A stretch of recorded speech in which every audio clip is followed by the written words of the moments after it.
So great to meet everyone. Thank you all so much for joining in today. Let's keep it going. All right, so my name is Emily Cleary.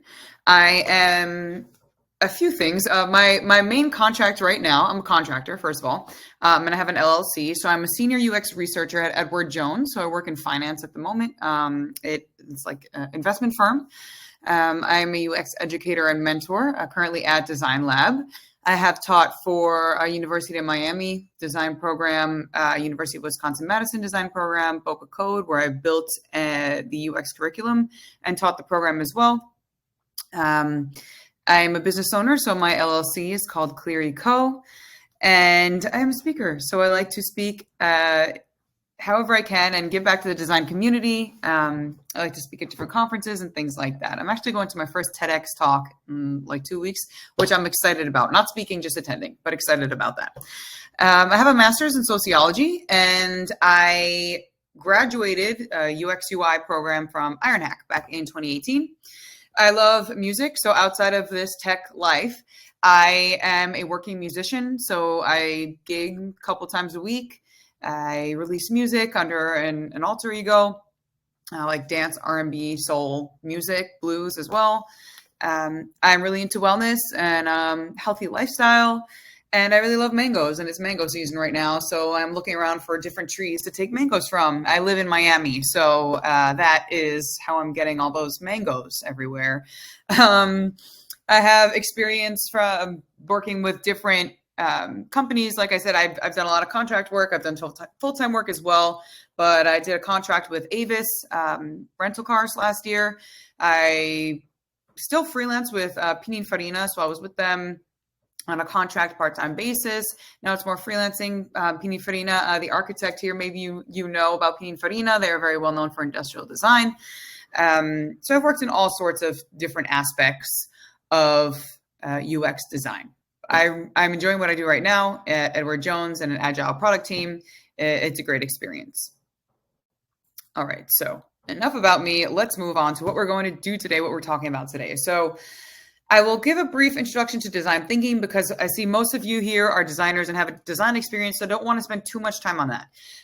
Talk a little bit about ideation and then get into hack days and ideation workshops and then some examples of that. Do a mashup activity with you and then do some Q&A. All right, so design thinking. So I know you've learned about this, but just a refresher to give you some theory behind like how I've set up design workshops and things like that in hack days. So the history behind it. So in the late 1980s, David Kelly had a talk with the psychologist Albert Bandura. He had developed a practical thinking framework for helping people overcome their fears. This was called guided mastery, and it was a series of successful experiences that eventually lead to a feeling of comfort, and this was also known as scaffolding. So David Kelly, David Kelly had considered its application to people that feared creative exercises. So the way that this worked, what Albert Bandura did, he's a very, very famous social psychologist. He did like Bobo the Clown, I think, experiment. If you know that, you can look it up. It's on YouTube. But the way that the guided mastery worked was like, let me give you an example. So say you're afraid of snakes, right? So you decide that you want to try guided mastery to help not be afraid of snakes. And the way that it would work is you, I don't know, set up some time with the psychologist, and you go to the site, right, where you're going to start working on this for, let's say, 3 days. So on the first day, you are outside of a room, but looking in where you can see someone, a snake handler, just standing around with a snake in a cage, right? And you're just outside of the room. You're not even inside. On the second day, you go back, and there's 2 corridors in this room, right? So like there's the inside where you can stand and then view, right? And that's where you were yesterday. So today, you're actually standing in the room with the snake handler that has the snake in the cage. So you leave, right? And then you come back the third day. And on the third day, the snake handler has the snake, right? Or the cage is open just from the top. The snake like can't get out. And then all right, you're in the room and then you leave. And then on the fourth day, you come in and the snake handler is holding the snake and you're standing in the room, right? So every day is a little bit more interaction with the snake. You're getting closer to the snake to help you get rid of this fear, right? And so what David Kelly did was consider that application to people that feared creative exercises. And that's how the Stanford D School design thinking process came about. So I'm sure you're all very well aware of what the design thinking process is, right? Empathize, define, ideate, prototype, test. You've learned that in your courses. Mentors, I know that you're aware of this as well. And what happens in each phase, right? So in the empathize phase, you really understand who your user is, try to see things from their point of view, right? Because you're not always your user.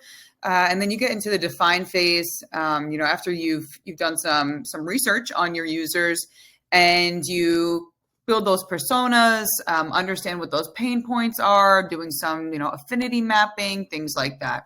And then comes the ideation phase where you are doing divergent and convergent thinking, understanding what features to prioritize, understanding any technical considerations, any business considerations that need to be factored in to those features that you may or may not implement and create. Then prototype comes along, right? And that's when you are building those wireframes, you are building those prototypes, getting them all set up, doing some iterations, passing them around maybe, and just creating different things, and then coming up with your version to then test, right? And then what happens is you do this over and over and over again, and this is the design life cycle. And all companies, all products go through this all the time. Your favorite apps, let's see, I don't know, your maybe banking app you use, your favorite social media app. This happens all the time. There's always updates happening because technology is always improving. So now let's go into ideation. And I have a question for you. So what is ideation? Feel free to jump in the chat and give us some examples of what ideation is, what it's not, what you like about it, anything. All right, I see some people typing.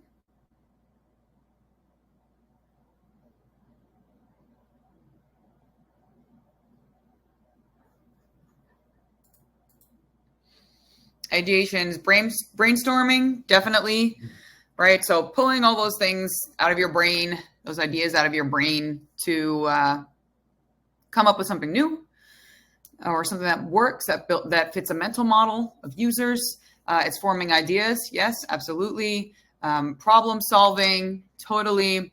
The opportunity to brainstorm and explore. The throwing spaghetti at the wall part, I like that. I haven't done throwing spaghetti at the wall, but maybe I need to try it. I might do it like on a glass surface, though. I think the cleanup would be easier.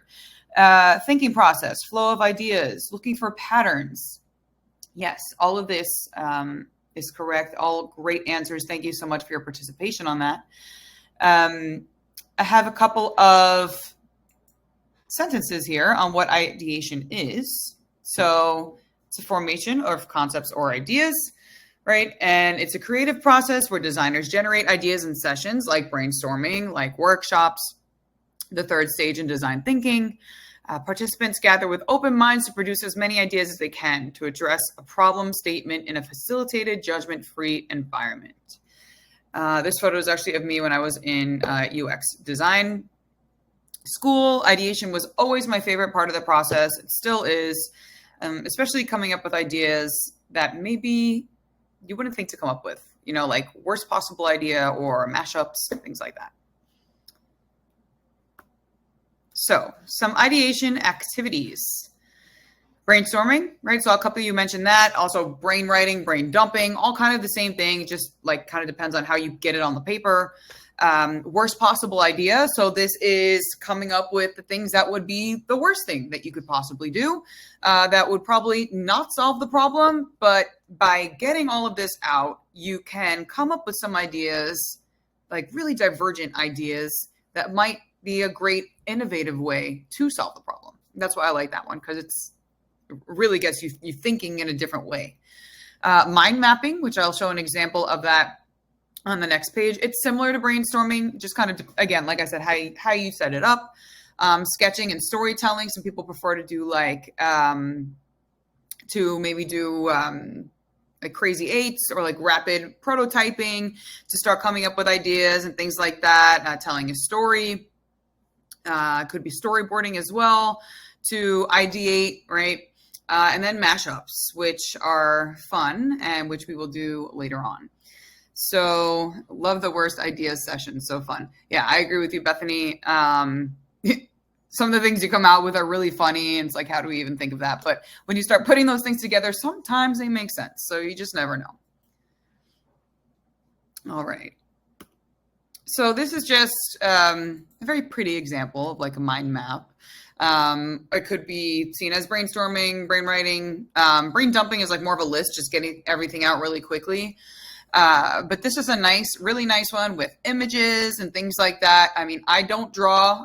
My talent is in music, so I stick with that. But this person obviously draws, and it looks great. So that is a beautiful way to ideate and connect all of those ideas together to the main idea, which are strategies for whole food, plant-based living. And you can see kind of these main branches coming out of the tree, right, in the different colors, the green, red, orange, etc. And then smaller branches or like flowers maybe coming out of those larger branches.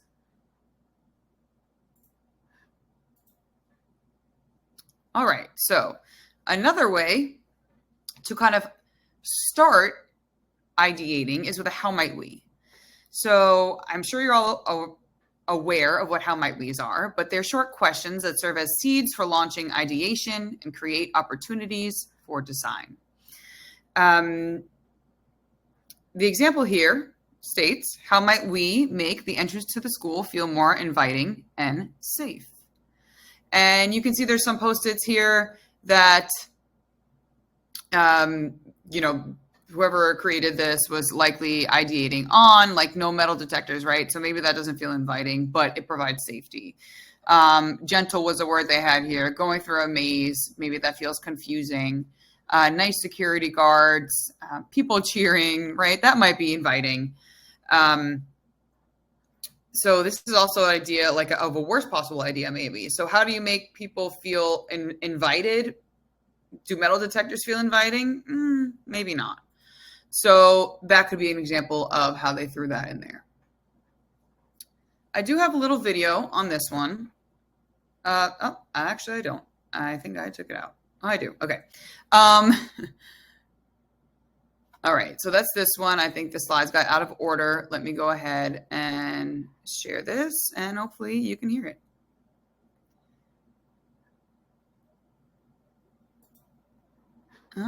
One second. Okay. It's just a little refresher. It's like under a minute. Let me know if you can't hear it. When we invite people to brainstorm with us, we create how might we questions. We do this so often, we have to shorten it. We call how might we's simply HMWs. Let me give you an example. Right now, I'm working on creating new bathrooms for India. So what about the question, how might we redesign public toilets in India? Well, that's a little bit wide. Let's try to narrow it. What about how might we create a doorknob for Indian toilets that's clean, safe, and invites people in? Wow, so this was a little too narrow. Let's find an in-between. How might we create a sense of safety in public toilets?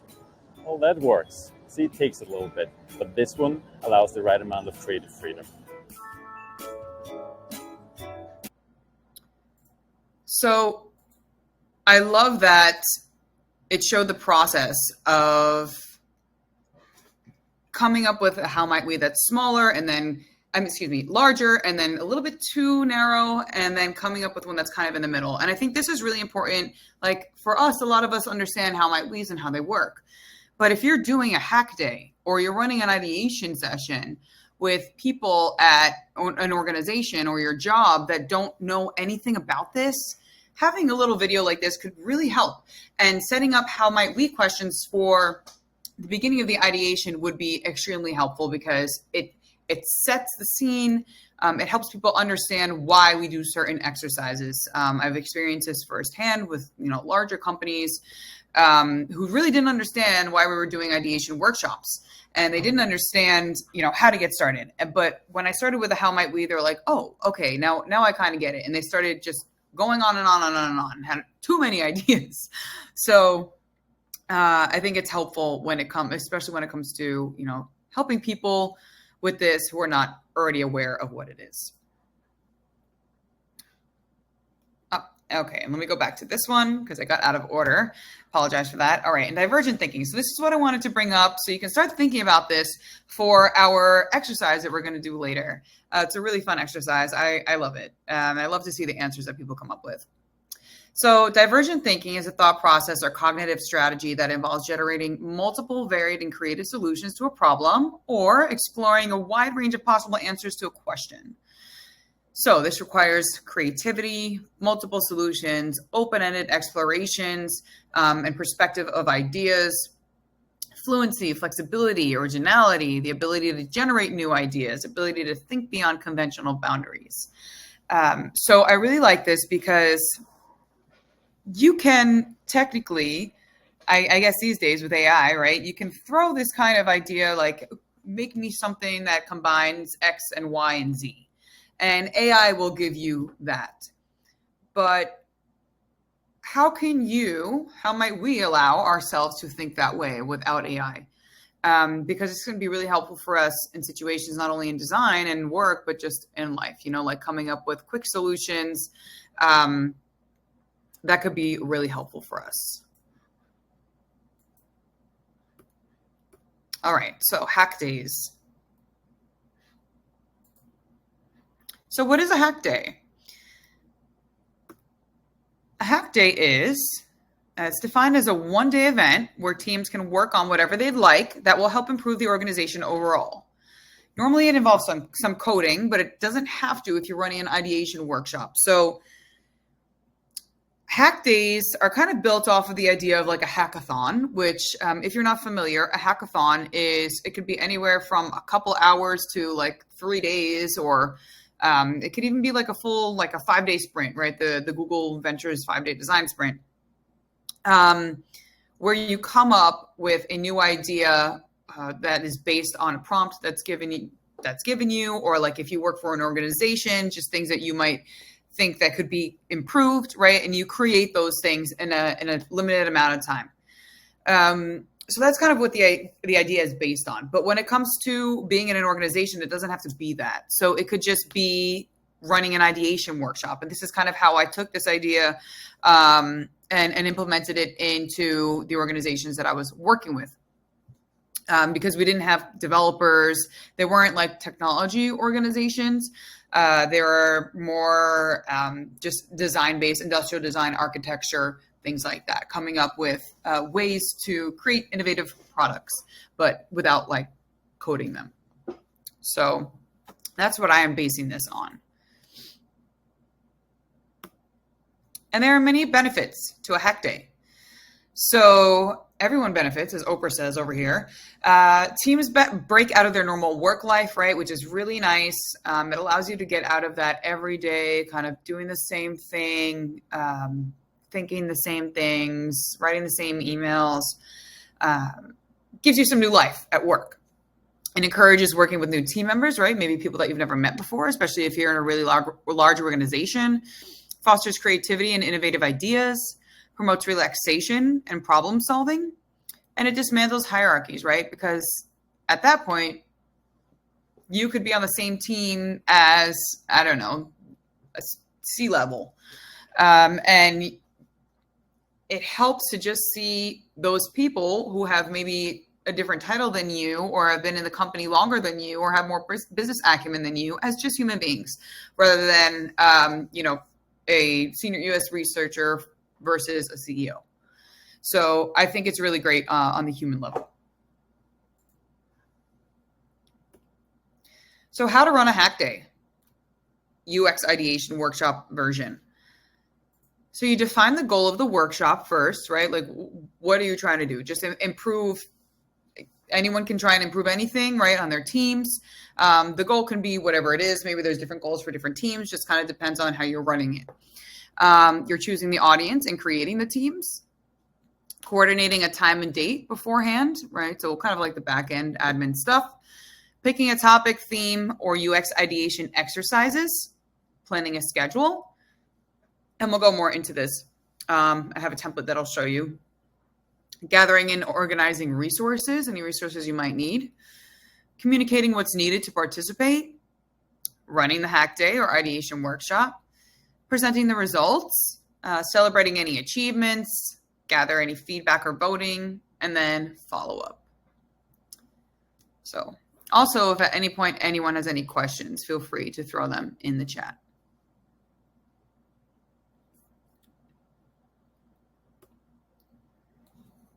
I just like to throw like memes and fun stuff in here to kind of break things up. So this says, you think you know someone, get to know our users, hack day. So this was, I think, a little bit relevant because May the 4th is coming up, right? May the 4th be with you. So May the 2nd be with you. All right, so who should be involved? So you have your organizers and coordinators. So they set up the workshop. So I base this on my experience. This could be the UX strategist or the UX researcher. For me, I was the one setting up the workshop because these are the positions I've held. I've been a UX designer in the past. I've been a product owner in the past. But when I was running these kind of hack day workshops, these are the titles that I was in.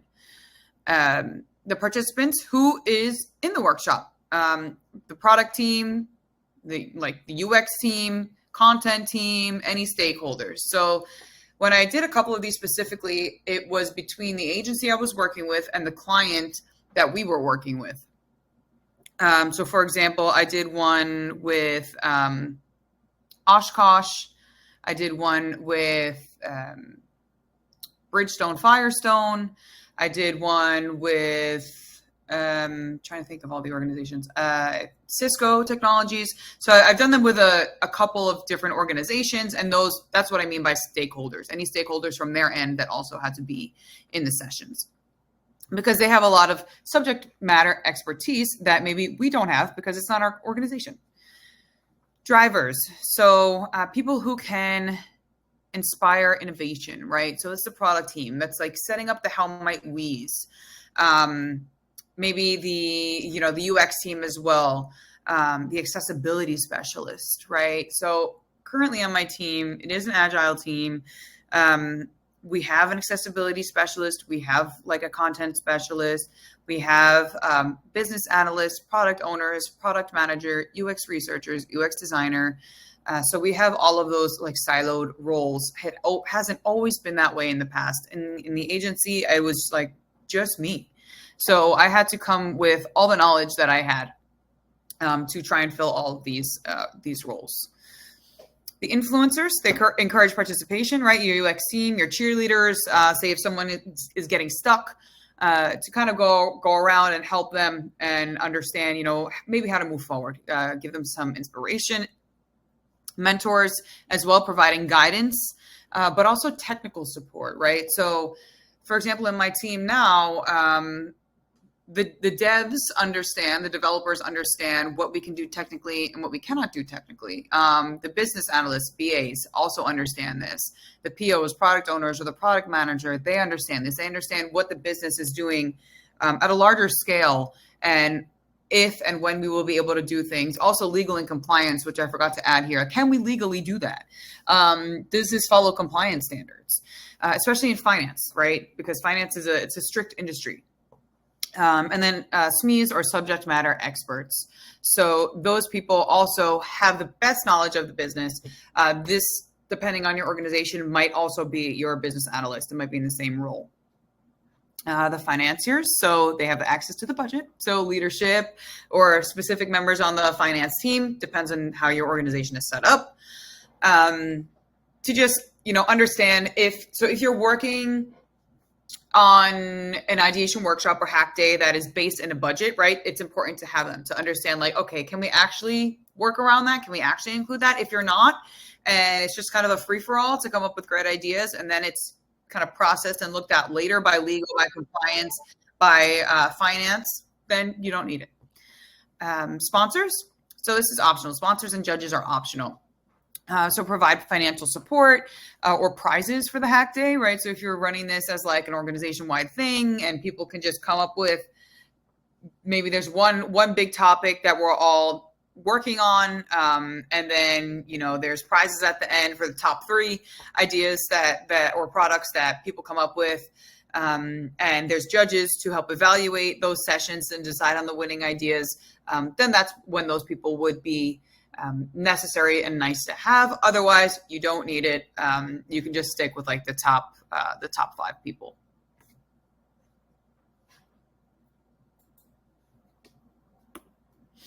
So some examples.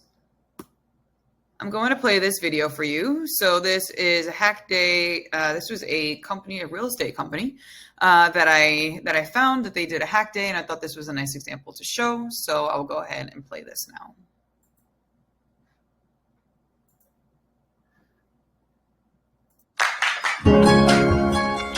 Everyone's very excited, very pumped. Everyone's got their creative hats on, and it's just a chance to play in technology and see what we can create. Oh yeah, hack day!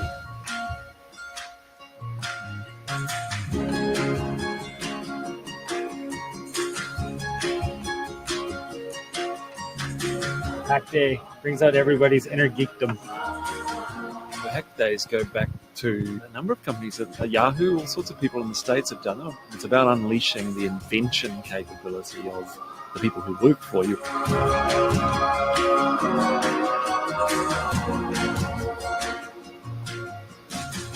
Just love the energy that comes out of the 2 days. Like, everyone's working so hard, but they're so passionate.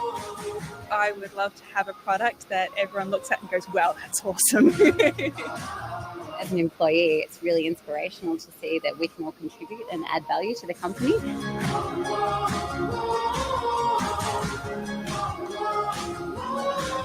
For me, like, just a team spirit. Everyone getting to know new people and new parts of the business as well. It just gets to share all of this knowledge around. We've got a lot of creative people, a lot of inventive type of people, particularly when they work in teams. It's kind of part of the culture, but I think it's part of our business too. We've had lots of things made real. And that's what's super cool. I think it's a really good initiative, and glad to see that the business has been supporting it for now on our 3rd birthday. So it's good.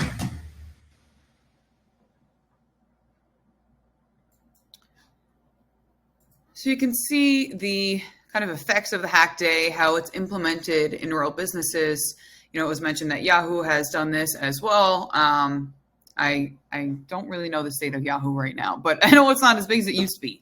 But still, there are companies here doing it in the States. So I think it's really cool to plan that time in yearly or, however often you can with your organizations to do those kind of things. All right, and this is a template. I have a bigger version that I'll show you. So let me go ahead and share that. So this is from Miro. There are probably also templates on FigJam, on Mural, if you use that, if you Google search it. I had another version of an actual ideation workshop that I did, but because this is being recorded, I could not share that due to NDA reasons. So I went and found another template that I thought was a good a good template to share with you. All right, so I will share this tab first. So this says the product discovery ideation session, and I'm just going to scroll down here, right? Because this is where the template is from, which I'll share this next. But this kind of gives you a whole explanation. So this is a creator here, thanks Tim, of what this template is and what you can do with it. So you can just search this Miro product discovery ideation session, and you will find it online. And there's a whole video, which I'm not going to show because it's 10 minutes long, but you can find this, you can find him explaining it and exactly, how it can help you and how you can use all those specific tools. And let's get a closer look into the actual template. So it's set up really nicely. I you have the video here, the tutorial, so you can send out an email and have people take a look at the template with view-only access before anything starts if you'd like. You can send them the video on the template so they don't have to sit there and watch it, when the hack day starts, up to you. But this is the welcome section, right? An introduction about the session, things like that. Some contact info here and telling you where to go. So move to the right. So here you have an explanation of Miro. So you can't assume that everyone has used Miro, Mural, FigJam, whatever you're using. Don't assume that everyone has used that, because if they're not on a design team, they probably haven't. So it is great to have an explanation of the tool that you are using. All right. And then here's some context, right? So here you can provide existing insights leading up to the challenge, why you're doing the hack day, what those goals are, things like that. And you can have that set up like this or however you'd like. All right. And here there is an observation section. So I like this idea parking lot for Jerry. So maybe Jerry joins the ideation section. Jerry's picture can be here. You can add his picture, or you can do that as the coordinator, right? The person who set this up, maybe the strategist or researcher. You can upload everyone's pictures and give them their slots, their idea parking lots, right, for them. So it's all nicely set up for them already. They know where to go. The summarize observations, right? So here you're framing the challenge in terms of witnessed recent customer feedback from your user segments. So you can add things here, right? So what's going well? They have clusters here, gains, right? What's good, what you don't really need to change, but kind of what's more important, your pains, what's not going well. What do you actually need to ideate on to improve your service, business, product? All right. So you have some voting sections here where you can vote on your top problems, right? You can list your top problems, organize them like from 1 to 5 or whatever it is, 10, depending on the length of your hack day, ideation session, and then reframe them as challenges. So you can write out the 5 problems here. You don't have to number them. You can have people vote on them using like little sticky notes. And that's how you decide maybe what you work on your team. And then comes your ideation section, right? And where here it says every participant selects their own idea parking lot to generate ideas for the top priority, how might we challenge? So here it's a reframing as challenges is where those become how might we's. Where you have this example of how to set it up, right? Again, don't assume that anyone knows what a how might we is. But that's why you have your mentors in the group to help, guide this. And then here for your ideation, you have some information on how to ideate, because it is better to just provide the information than have people looking around for it and creating that learning curve. There's a session here for ideation as well to define and identify potential solutions. So you're putting the how might we's up here.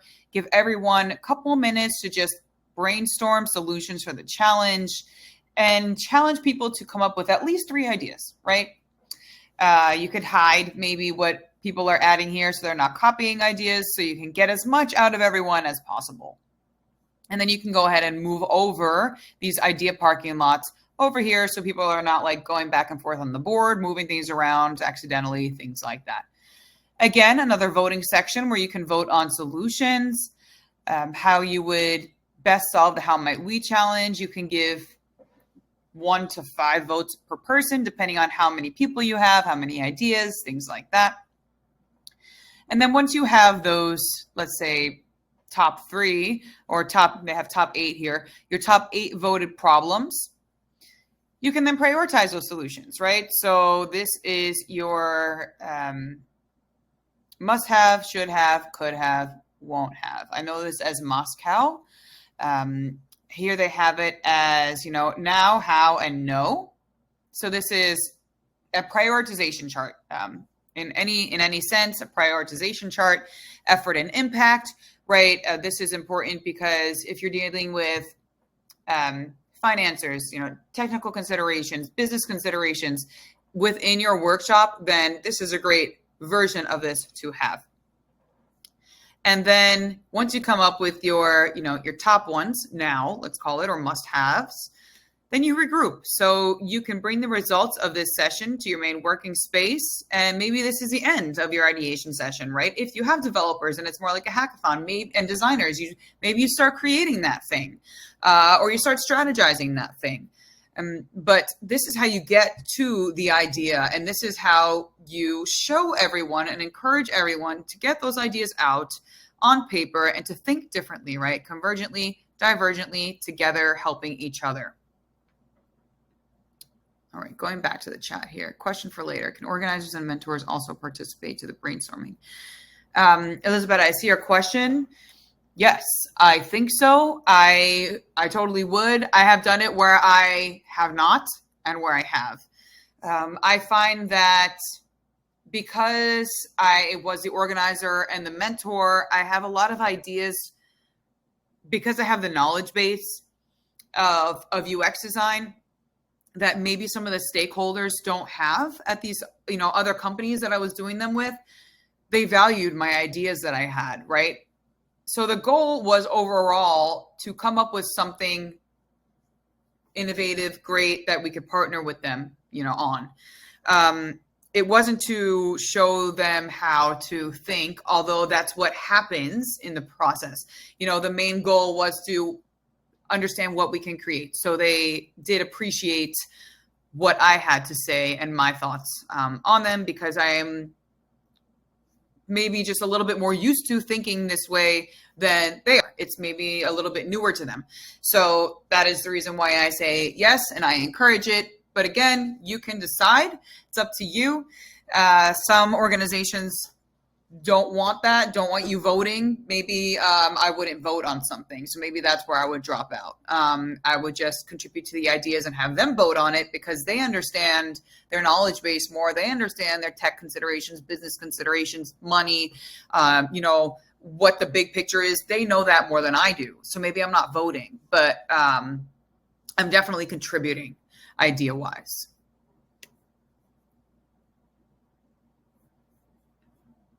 All right, I see another question coming, so I'll just stay right here. If anyone has any questions, again, feel free to drop them. All right, how was your first time conducting an ideation session? Did you do anything to improve on it over time? Yeah, it was a mess. I will say that. I didn't really know what I was doing, but it wasn't a total mess. But it was a teachable moment. Let's say that. It was a moment where I learned a lot. I started then looking for templates and examples, right? And I understood that the people from these organizations that I was working with, they didn't have the knowledge base that I had when it came to this, right? They had other incredible knowledge bases, but when it came to this, they didn't understand like why we were doing some exercises. They didn't understand why forming the how might we was so important. And at that time, I didn't explain it. So, that was on me. I didn't explain how to use the tool. I didn't explain like all these things that are really necessary to have in order to, work together. Oh, another thing actually that I didn't see in here is like icebreakers. So especially if you're not working with people that you already know, it's great to have an icebreaker in there. 5-10 minutes, everyone introduce themselves, something that they like, whatever, just so people can know, who they're working with and meet somebody new. So that, I would say that's the only thing this template is missing. But yeah, I added directions, on what to do, how to use the program, what seems so basic to us, like what is ideation, like ways to ideate, things like that. I added those kind of things because as designers, that stuff is like, well, yeah, everyone knows that. No, not everyone knows that. So things like that are really important. How do I encourage participation if there's resistance? I start firing off ideas. That is personally what I do. Or if I see that someone's stuck, I will ask them like, hey, what are you working on? What are you feeling? What are you thinking? And then I'll start kind of thinking with them, firing off ideas and get them going. And then normally once you get them going, it's like, you're like trying to rev up the car a little bit. And then once the car starts going, it can drive. but you got to get the wheels turning first. So it's just like getting the wheels turning to help them get the wheels turning. And then they have their own ideas coming out. And then if that's still not working, I might just work with them solely or encourage them to work with the person next to them who is getting it, who is, having an easier time with it. Or I can like provide them with some ideas. Hey, build on that. I think we really like that one. Or ask them what they know about and have them kind of ideate on that stuff solely, right? So I will say that not everyone in every session I've done has contributed the best ideas, but at least they contribute and they see the value once we're done of what we've done. All right. Awesome. Yeah, you are both very welcome. All right. So I want to get to the next activity because this one's fun and I want to have some time for people to be able to share their answers. So normally when I do this, I'm not sharing the right page. Okay. So normally when I do this in person, I give out like little pieces of paper or like I'll randomly assign to people. But since this is online, I'm going to let you choose. So we're going to do a mashup activity, right? So you can open up your Word document, your notes, get a piece of paper out, pen, whatever you like, because this is really fun, I think. So you are going to create a new product or service idea or slogan or brand by combining the thing or item, which you'll see, and the brand name provided. This can include a brand name, a slogan, right? Basically, I want you to create something new, something innovative that puts these two things together, okay?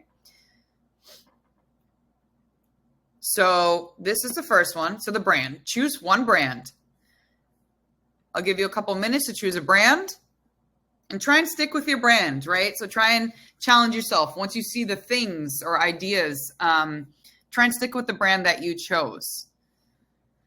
So you have Apple, Nike, Tesla, Amazon. So I'll give you like another minute to choose a brand, write it down.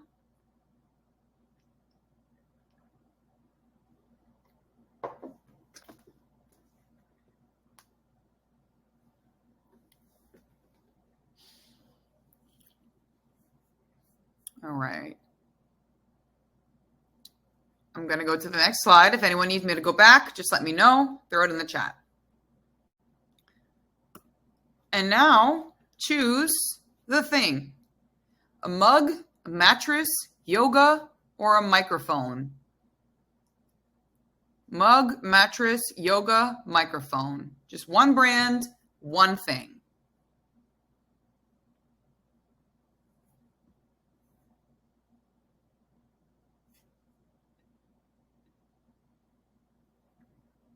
All right, everyone have their brand and their thing. I want you to start ideating. I'm going to give you a couple minutes, and I'm going to go back to this slide here, telling you what to do. So I'm going to give you like up to 5 minutes, so we can have some time for sharing questions and sharing some contact info at the end. But go ahead, come up with something. See what you can do. If anyone needs those other slides, just let me know. I'm going to give you, it's 1:48 my time. I'm going to give you to like 1:53. So like 4 minutes. See what you can come up with.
All right.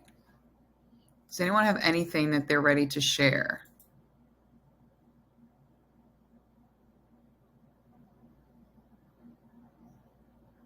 Okay, we already have people sharing. Yeah, if you're ready to share, go ahead. If you need more time, take it.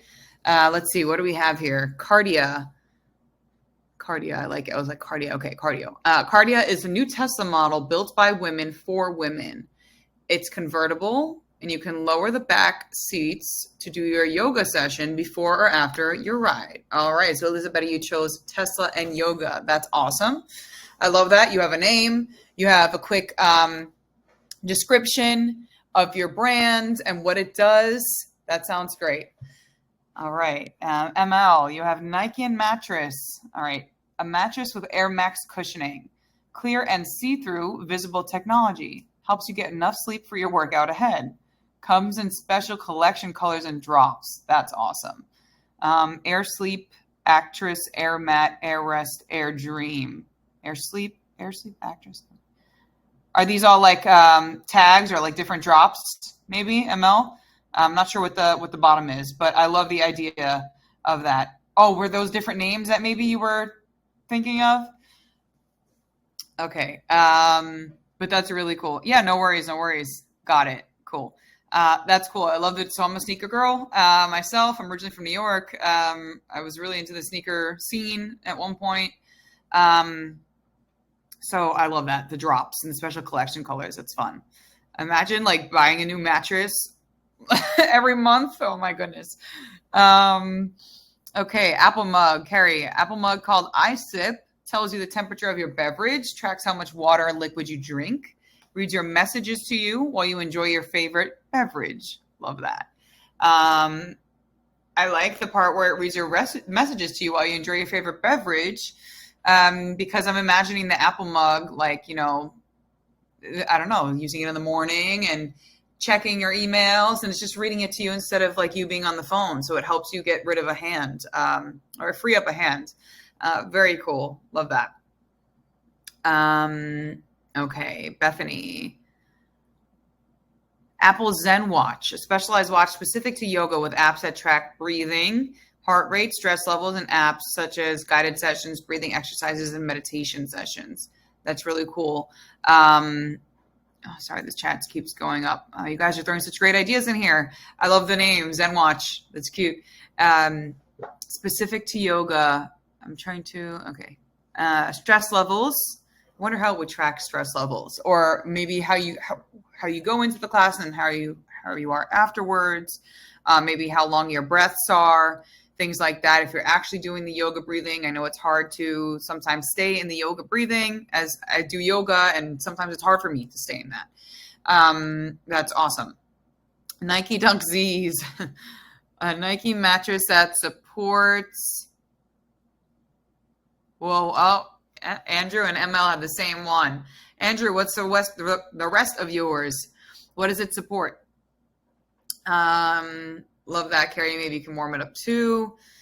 Jackie, Nike Yoga, smart yoga mat integrated with Nike training app, equipped with sensors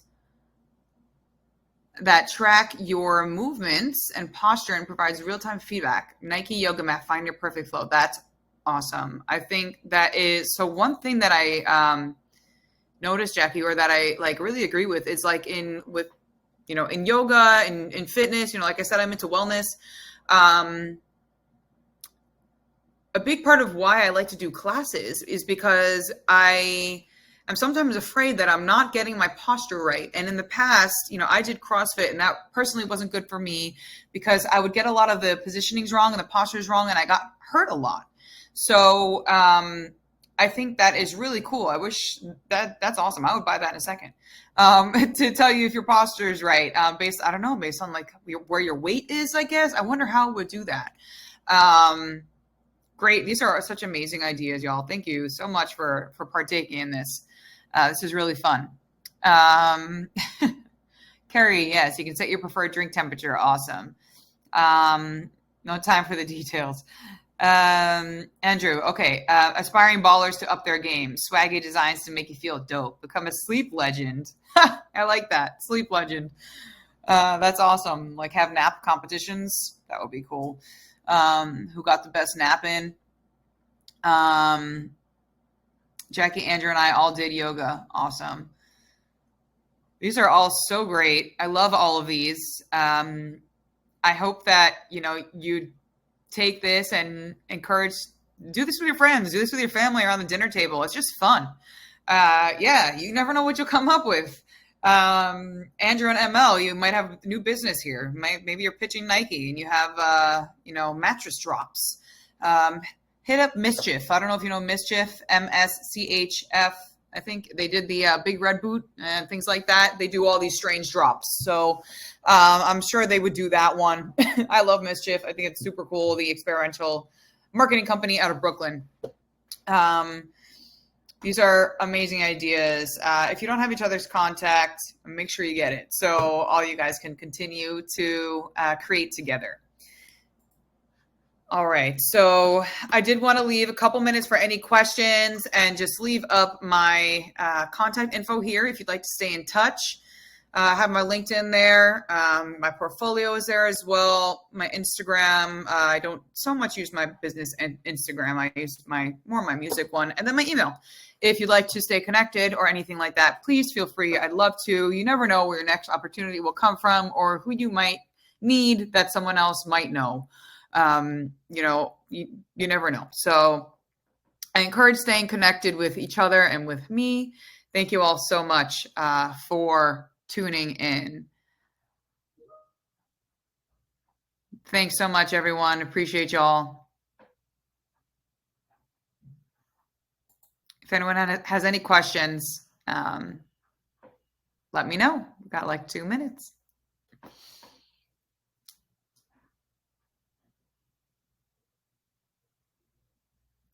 Do I have any resources to learn about eco co-design? Eco co-design. What is eco co-design? Can you explain that? I'm looking it up right now.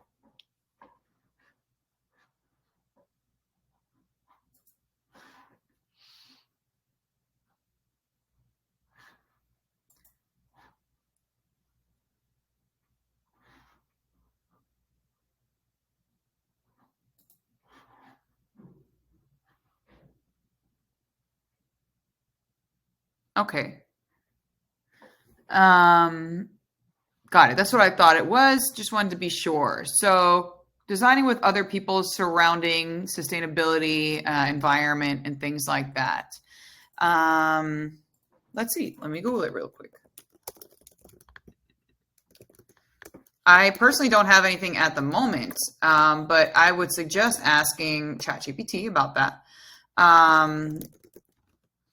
Environmental design, environmental code. In the meantime, I would suggest also to look on Eventbrite and look on Meetup to see if there are any tech events near you or virtually that are happening surrounding environmental design, surrounding sustainable design, and you can find co-designers there. So, or people who are interested in it there. So I would suggest taking that route.